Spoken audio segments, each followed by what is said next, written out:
क्या आप जानते हैं कि कनाडा में 139 सरकारी स्कूल ऐसे थे जहां बच्चों को जिंदा दफनाया जाता था? ये स्कूल असल में मौत के कारखाने थे।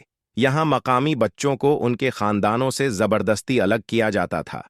इन पर खौफनाक तजरबात किए जाते थे। उन्हें जानबूझकर भूखा रखा जाता था। उनकी अपनी जबान बोलने पर सख्त सजा दी जाती थी। सबसे डरावनी बात यह है कि यहाँ बच्चों को जानबूझकर तबदक जैसी खतरनाक बीमारियों से मुतासिर किया जाता था।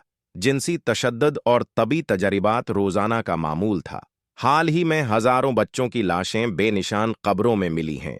सरकारी दस्तावेजात साबित करते हैं कि हुकूमत को मौत की शरह का इल्म था, फिर भी ये प्रोग्राम जारी रखा गया।